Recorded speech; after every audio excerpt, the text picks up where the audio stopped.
তো তাপ, চাপ, ঘনমাত্রা এই নিয়ামকগুলো যদি পরিবর্তন করা হয় তবে সাম্যাবস্থা এমনভাবে পরিবর্তিত হবে, সাম্যাবস্থা মানে কি? ব্যালেন্স অবস্থা, ঠিক আছে? সাম্যাবস্থা জিনিসটা কি? ব্যালেন্স অবস্থা। মানে বিক্রিয়াটা ব্যালেন্স অবস্থায় ছিল আগে থেকে, আমি যদি এই নিয়ামকগুলো পরিবর্তন করি তারপরেও বিক্রিয়াটা ব্যালেন্সই থাকবো, আমরা সেটাই বলছে, ঠিক আছে? এই নিয়ামকগুলোর যে পরিবর্তনের যে ফলাফল, সেই ফলাফলটা বিক্রিয়ার উপর কোনো ইফেক্টই ফেলাইব না, ঠিক আছে? এই হচ্ছে লাসাদিয়া নীতি। আচ্ছা, তো আমাদের এখন মূলত কী নিয়ে আলোচনা করতে হবে? তাপ, চাপ, ঘনমাত্রা। তো তার আগে একটা জিনিস একটু বলি যে সাম্যাবস্থা, সাম্যাবস্থা জিনিসটা আমরা তো একটু বুঝছি। সাম্যাবস্থা মানে কি? একটা সিস্টেম, যে সিস্টেমটা হচ্ছে উৎপাদ থেকে বিক্রিয়ক উৎপন্ন হওয়ার হার, বিক্রিয়ক থেকে উৎপাদ উৎপন্ন হওয়ার হার এবং উৎপাদ থেকে বিক্রিয়ক উৎপন্ন হওয়ার হার সমান। তো রাসায়নিক সাম্যাবস্থার কিছু শর্ত আছে, এর একটু পরীক্ষার জন্য আশা করতে পারি এমসিকিউতে, যে 4টা শর্ত আছে বা আমাদের একটু জানা দরকার। এসএসসির জন্য এগুলো গুরুত্বপূর্ণ না, সাম্যাবস্থার শর্তগুলো, কিন্তু এইচএসসিতে আমাদের লাগতে পারে। তো দেখো সাম্যাবস্থার শর্ত।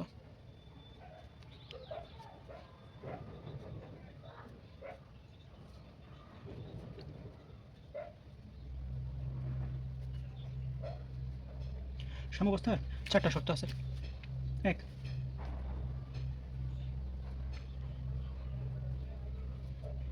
সাম্যের স্থায়িত্ব। 2, সাম্যের স্থায়িত্ব, আচ্ছা আগে লিখে নিই তারপরে বলতেছি। উভয় দিক থেকে সুগম্যতা, সুগম্যতা। 3, বিক্রিয়া অসম্পূর্ণতা। 4, প্রভাবকের ভূমিকাহীনতা। আচ্ছা, তো সাম্যের স্থায়িত্ব, সাম্যের স্থায়িত্ব জিনিসটা কি? সাম্যের স্থায়িত্ব হচ্ছে যে কোনো বিক্রিয়া একবার যদি শুরু হয়ে যায়, মানে একবার যদি বিক্রিয়াটা সাম্যাবস্থায় পৌঁছে যায়, তখন সেই বিক্রিয়াটা সারা জীবন সাম্যাবস্থাতেই থাকবো। তো এই যে আমরা যে লাসাতি নীতিতে যে বিক্রিয়াটা দেখতেছি, মানে লাসাতি নীতির যে সাম্যাবস্থাটা পাইতেছিলাম, এটা কি ছিল? উভমুখী বিক্রিয়া। আচ্ছা, তো এই উভমুখী বিক্রিয়াটা যদি একবার ব্যালেন্স হয়ে যায়, যদি সাম্যাবস্থায় চলে আসে, তখন সেটা সারা জীবন সাম্যাবস্থাতেই থাকবো। এটা হচ্ছে সাম্যের স্থায়িত্ব। তারপর উভয় দিক থেকে সুগম্যতা। তো উভয় দিক থেকে সুগম্যতা জিনিসটা কি? মানে এটা হচ্ছে একটা গতিশীল প্রসেস, যেহেতু উভমুখী বিক্রিয়া। উভমুখী বিক্রিয়া মানে কি? উৎপাদ থেকে বিক্রিয়ক এবং বিক্রিয়ক থেকে উৎপাদ সবসময় অনবরত চলতেই থাকবে। আচ্ছা, তো এইখানে যে উৎপাদ থেকে বিক্রিয়ক যে উৎপন্ন হইতাছে, উৎপাদ থেকে বিক্রিয়ক উৎপন্ন হইতাছে, আবার বিক্রিয়ক থেকে উৎপাদ যে উৎপন্ন হইতাছে, এই যে যতটুকু উৎপাদ থেকে বিক্রিয়ক উৎপন্ন হইব আর উৎপাদ থেকেও ততটুকুই বিক্রিয়ক উৎপন্ন হইব, এটা হচ্ছে উভয় দিক থেকে সুগম্যতা। মানে যেই হারে উৎপাদ উৎপন্ন হইতাছে, যে সেম একই হারে বিক্রিয়ক উৎপন্ন হইব। তারপর বিক্রিয়া অসম্পূর্ণতা। আচ্ছা, আমার একটা কথা বলো তো, আমরা যে উভমুখী বিক্রিয়াগুলো দেখি, এখানে উভমুখী বিক্রিয়াটা মানে কি? এরা সবসময় উৎপাদ থেকে বিক্রিয়ক এবং বিক্রিয়ক থেকে উৎপাদ উৎপন্ন হইতে থাকে, তাই তো? আচ্ছা, তো এখানে বিক্রিয়ার কোনো শেষ হয় না কেন? দেখো, আমরা যে একমুখী বিক্রিয়াগুলো দেখি, একমুখী বিক্রিয়াগুলোতে কি হয়? উৎপাদ বিক্রিয়ক থেকে উৎপাদ উৎপন্ন হয়ে যায়, তাই তো? তো যখন উৎপাদটা উৎপন্ন হয়ে যায়, বিক্রিয়ক যা ছিল সম্পূর্ণ বিক্রিয়কটা কি উৎপাদে পরিণত হয়ে গেছে। তো আমার দিন শেষে তার কোনো বিক্রিয়ক অবশিষ্ট থাকতেছে না, তাই না? তাহলে ওইটা হলো একটা সম্পূর্ণ বিক্রিয়া, বিক্রিয়াটা শেষ হয়ে গেছে। কিন্তু এখানে উভমুখী বিক্রিয়াতে দেখো, এরা সবসময় উৎপাদ থেকে বিক্রিয়ক উৎপন্ন হইতেছে, আবার বিক্রিয়ক থেকে উৎপাদ উৎপন্ন হইতেছে। তো এটা কি কন্টিনিউয়াসলি চলতেই আছে, ঠিক আছে? তো এই হচ্ছে বিক্রিয়া অসম্পূর্ণতা। তারপর প্রভাবকের ভূমিকাহীনতা। মানে প্রভাবকের ভূমিকাটা কীরকম? যে এখানে আমি যদি কোনো একটা প্রভাবক দেওয়া হয় বা সরাই নেওয়া হয়, তো যতটুকু হারে, মানে এখানে উৎপাদ থেকে যে বিক্রিয়ক উৎপন্ন হইতাছে, আবার বিক্রিয়ক থেকে যে উৎপাদ উৎপন্ন হইতাছে, হওয়ার যে পরিমাপগুলা, এগুলো আছে না, মানে সমানুপাতিক হারে হইতে থাকবো। আচ্ছা, বুঝি নাই। মানে বিষয়টা হচ্ছে এরকম যে ধরো এ প্লাস বি, এটা তো একটা উভমুখী বিক্রিয়া, ঠিক আছে? সি প্লাস ডি উৎপন্ন হয়েছে। তো আমি এখানে যদি তাপ দিই, সাপোজ তাপ দিছি, তো তাপ দেওয়ার ফলে এখন বিক্রিয়াটা কী হয়ে যেতে পারে? বিক্রিয়াটার গতি কমে যেতে পারে, অথবা বিক্রিয়াটার গতি বাইরে যেতে পারে, ঠিক আছে? তো বিক্রিয়ার গতি যদি কমে যায় অথবা বিক্রিয়ার গতি যদি বেড়ে যায়, তাহলে কী হইব? বিক্রিয়ার গতি সাপোজ বাইরে গেছে, তাইলে এই বিক্রিয়কগুলো থেকে যতটুকু উৎপাদ তৈরি হইব, হ্যাঁ, যেহেতু বিক্রিয়ার গতি বাড়ছে, তাহলে এই পাশ থেকে যদি বিক্রিয়া থেকে যদি যেই হারে গতি বৃদ্ধি পায় উৎপাদ উৎপন্ন হইতেছে, যেহেতু বিক্রিয়ার গতি বাড়ছে, তাইলে উৎপাদ থেকেও সেম একই হারে বিক্রিয়ক সমূহ উৎপন্ন হইতে থাকবো। তাহলে এখানে আলটিমেটলি কী দেখা যাইতেছে? তাপ, এটা আসলে বিক্রিয়ক থেকে উৎপাদ এবং উৎপাদ থেকে বিক্রিয়ক উৎপন্ন হওয়ার ব্যাপারে কোনো ভূমিকা রাখতেছে না। তাপ তুমি বাড়াও কমাও, অনুপাতটা সেমই থাকতেছে। কীরকম সেম থাকতেছে? এই যে যতটুকু হারে উৎপাদ তৈরি হইতেছে ততটুকুই হারে বিক্রিয়ক তৈরি হইতেছে, তাই তো? আচ্ছা, এখন দেখো, তো এই যে লাসাদিরা নীতি যে আমরা পড়তেছি, এখান থেকে আমাদের প্রশ্ন কি আসবো বা আমাদের কি পড়তে হইব? আমাদের পড়তে হইব মূলত এই যে এই জিনিসগুলো নিয়ে, এই তিনটা জিনিস নিয়ে, তাপ, চাপ ও ঘনমাত্রা নিয়ে। ঠিক আছে? আচ্ছা, তো দেখো প্রথমে আসি তাপের প্রভাব। তাপের প্রভাব। তার আগে আমাকে একটা কথা বলো, আমরা যে বিক্রিয়াগুলো দেখি তাপের উপর ভিত্তি করে বিক্রিয়া কত প্রকার? 2 প্রকার। ওয়েট, তাপের উপর ভিত্তি করে বিক্রিয়া 2 প্রকার হয়। একটা হচ্ছে তাপ উৎপাদী বিক্রিয়া, একটা তাপহারী বিক্রিয়া। বিক্রিয়া 2 প্রকার হয়। তাপ উৎপাদী, তাপহারী। ঠিক আছে? আচ্ছা, তো তাপ উৎপাদী বিক্রিয়া, তাপহারী বিক্রিয়া আমরা 2 টাইপের বিক্রিয়া পাই। তো এখন দেখো, ধরো তাপ উৎপাদী বিক্রিয়ার বেলায় আমরা তাপের প্রভাবটা দেখবো, তাপহারী বিক্রিয়ার বেলায় আমরা তাপের প্রভাবটা দেখবো। হ্যাঁ?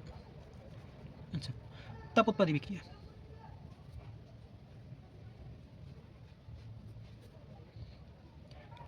ধরো বিক্রিয়াটা তাপ উৎপাদী। আচ্ছা, তাপ উৎপাদী বিক্রিয়া মানে কি? যেই বিক্রিয়ায় তাপ উৎপন্ন হয়। ঠিক আছে? তো এগুলো আমরা কেমনে চিনবো তাপ উৎপাদী বিক্রিয়া? ধরো সাপোজ আমি লিখছি A প্লাস B বিক্রিয়া করছে, C প্লাস D উৎপন্ন হয়েছে। হ্যাঁ? যদি তাপ উৎপাদী বিক্রিয়া হয় তখন এখানে সমান সমান দিয়ে ডেল এইচ ঋণাত্মক লেখা থাকবো। ঠিক আছে? অথবা A প্লাস B বিক্রিয়া করছে, C প্লাস D উৎপন্ন হয়েছে, প্লাস ডেল এইচ এরকম লেখা থাকবো। বুঝছি? যদি সমান সমানের এই পাশে থাকে তখন ডেল এইচ এর মান থাকবে ঋণাত্মক, আর যদি সমান সমানের এই পাশে থাকে তখন ডেল এইচ এর মান থাকবে ধনাত্মক। এটা হচ্ছে তাপ উৎপাদী বিক্রিয়া। তাপ উৎপাদী বিক্রিয়া। তো তাপ উৎপাদী বিক্রিয়া কোনগুলো আমরা চিনছি। তো এখন তাপ উৎপাদী বিক্রিয়ায় তাপের প্রভাবটা কীরকম? তাপ আমি বাড়াইতে পারি অথবা কমাইতে পারি, তাই তো? তো দেখো, তাপ উৎপাদী বিক্রিয়ায় একটা জিনিস একটু খেয়াল করো। ধরো আমরা ভাত রান্না করছি, তাহলে ভাত রান্না করতে গেলে তাপ দিতে হয়, তাই তো? আচ্ছা, ভাত না, একটু সহজ করে একটু দেখো, আরও একটু সহজ করে এক্সাম্পল দেখি। ধরো রুটি রান্না করতেছে, মা খালারা রুটি রান্না করে, তো রুটি ভাজতেছে মানে বানাইতেছে। তো তাওয়াতে যখন রুটিটা বানানো হয় মানে ভাজা হয়, তখন যদি একটা নির্দিষ্ট হারে বা নির্দিষ্ট পরিমাণ তাপ দেওয়া হয়, যদি অতিরিক্ত তাপ দিতেই থাকা হয় একপাশে, তাহলে কী হইব?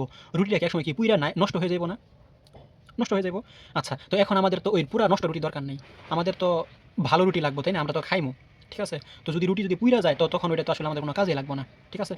ওটা কী হয়েছে? ওটা নষ্ট হয়ে গেছে, ওটা আসলে কোনো উৎপাদই না। তো দেখো, তাপ উৎপাদী বিক্রিয়ায় যদি আমরা প্রয়োজনের চাইতে বেশি তাপ দিই, তাপ উৎপাদী বিক্রিয়ায় যদি তাপ দেওয়া হয়, যদি আরও তাপ বাড়ায় দেওয়া হয়, তাহলে কী হইতেছে? উৎপাদ, ওই যে আমরা যে রুটিটা পাইছি ওটা কি আমাদের কোনো কাজের? ওটা আমাদের কোনো কাজেরই না। হ্যাঁ? তো উৎপাদ কমে গেছে। ঠিক আছে? ওটা আমাদের কোনো কাজের না, ওইটা এখন পুরা রুটি, ওইটাতে আমি কী করুম? তো তাপ উৎপাদী বিক্রিয়ায় যদি তাপ আরও বাড়ানো হয়, তাহলে উৎপাদ কমে যায়। তাইলে উৎপাদ কমে গেছে। ঠিক আছে? এখন একটা কথা একটু মাথায় রাখবা, এখানে লিখি।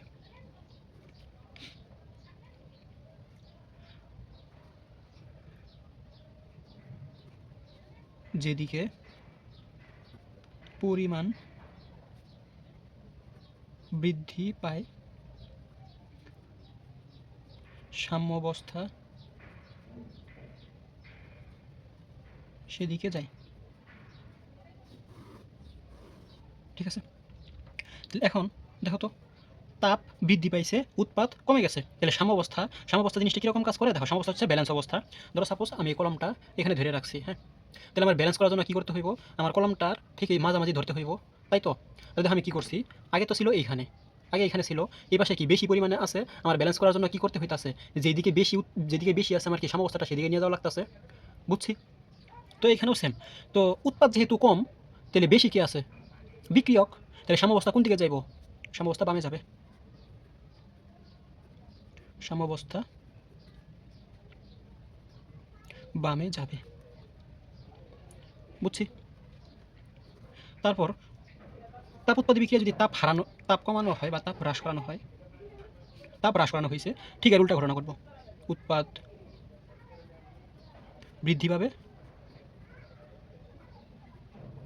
সাম্যাবস্থা উৎপাদ যেদিকে বৃদ্ধি পাইছে, তার মানে কি সাম্যাবস্থা ডানে যাবে। সাম্যাবস্থা ডানে যাবে। বুঝছি? তারপর তাপ উৎপাদী বিক্রিয়া গেল, এবার আসি তাপ হারি বিক্রিয়া।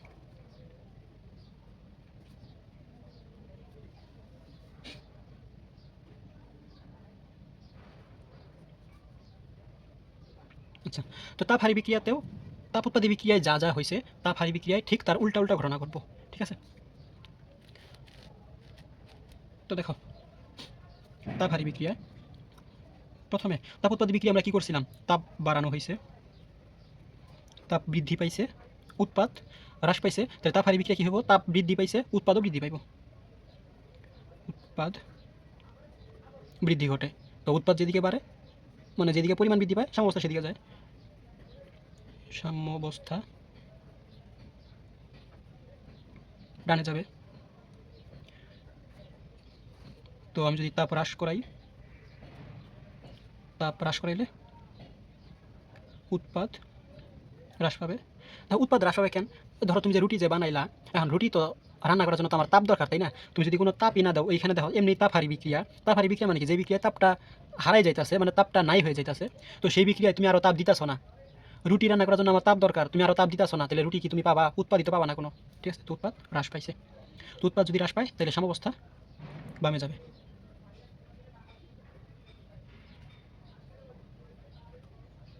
বুঝছি।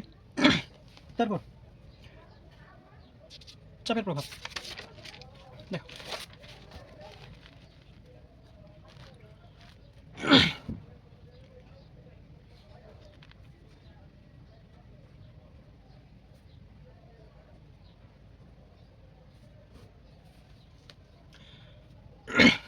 চাপের প্রভাব এখানে আছে না, একটা কথা মনে রাখবা যে যেদিকে মোল সংখ্যা কম,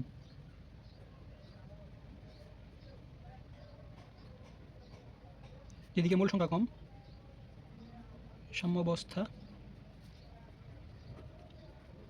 সেদিকে যাবে।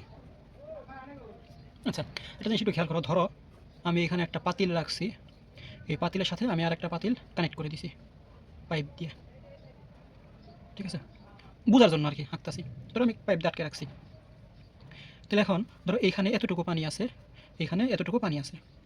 ঠিক আছে, তাহলে দেখো তো এইখানে পানির বেশি আছে, তাহলে এখানে কি চাপ বেশি আছে, তাই তো? যেখানে পানির পরিমাণ বেশি থাকবে সেখানে তো অবশ্যই চাপ বেশি থাকবে, এখানে বেশি চাপ বেশি হইব। তো এই যে এখানে যে বেশি চাপ আছে, এই চাপের জন্য কী হইব, এই বেশি পানি থেকে, এই বেশি পানি থেকে কী হইব, এই যে কম পানির দিকে কি এগুলো কি এসে পড়বো না, বেশি পানি থেকে এই জায়গার যে পানিগুলো আছে এই পানিগুলো কি এখানে এসে পড়বো, এসে কী হইব, দুইটার এরকম একটা ব্যালেন্স, একটা সমান লেভেলে তৈরি হইব, তাই তো? তো এখানে ধর ঠিক সেম ঘটনাই ঘটে। তো যদি চাপের প্রভাব, চাপ যদি বাড়ে মোল সংখ্যা কম থেকে বেশির দিকে যাবে। বোঝা নেই, দেখো ধরো আমি একটা এক্সাম্পল লিখি, ধরো আমি লিখছি এ প্লাস বি বিক্রিয়া করে সি উৎপন্ন হয়েছে। ঠিক আছে, তাহলে দেখো তো এইখানে মোল সংখ্যা আছে দুইটা, এই যে এক মোল এখানে আছে এক মোল, তো এখানে মোট মোল কত, এখানে মোট মোল 2 আর এখানে মোট আছে 1 মোল। তাহলে চাপের প্রভাবটা কি, আমি যদি এখানে যদি চাপ বাড়ানো হয়, আমি যদি চাপ বাড়াই এই বিক্রিয়াটায়, তাহলে কি হইব, এই যে মোল সংখ্যা যেদিকে কম থাকে সাম্যাবস্থা সেদিকে যাবে, তাই তো? তাহলে মোল সংখ্যা এখানে আছে 2 মোল, এখানে আছে 1 মোল, তাহলে সাম্যাবস্থাটা এদিকে যাবে। ঠিক আছে, তাহলে দেখো সাম্যাবস্থা, সাম্যাবস্থা ডানে যাবে। আচ্ছা, সাম্যাবস্থা যে ডানে যাইতেছে এর মানেটা কি, উৎপাদ বৃদ্ধি পাইতেছে, তাই তো? উৎপাদ বৃদ্ধি ঘটে, বুঝছি। আবার আমি যদি চাপটা যদি হ্রাস করে ফেলতাম, আমি যদি চাপটা কমাইতাম, তাহলে কি হইতো, ঠিক এর উল্টা ঘটনা করতো। এই যে চাপের প্রভাব, চাপ বৃদ্ধি ঘটাইছি, চাপ বৃদ্ধি ঘটাইছি, এই ঘটনা ঘটছে। আর যদি চাপটা হ্রাস করি, চাপটা যদি আমি হ্রাস করি, তাহলে কি হইব, ঠিক এর উল্টা, সাম্যাবস্থা বামে যাবে, উৎপাদ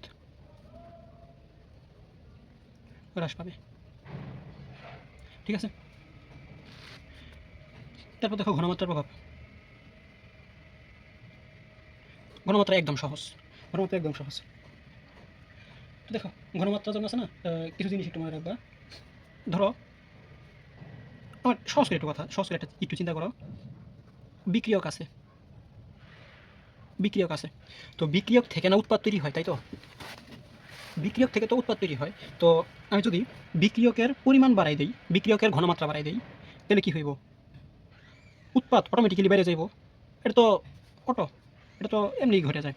তো বিক্রিয়কের ঘনমাত্রা যদি আমি বাড়াই, বিক্রিয়কের যদি ঘনমাত্রা বাড়াই, তাহলে উৎপাদ উৎপাদ বৃদ্ধি পায়, উৎপাদ উৎপাদ বৃদ্ধি ঘটবে। আবার বিক্রিয়কের ঘনমাত্রা যদি আমি কমাই দেই, উৎপাদ হ্রাস পাবে। বুঝছি?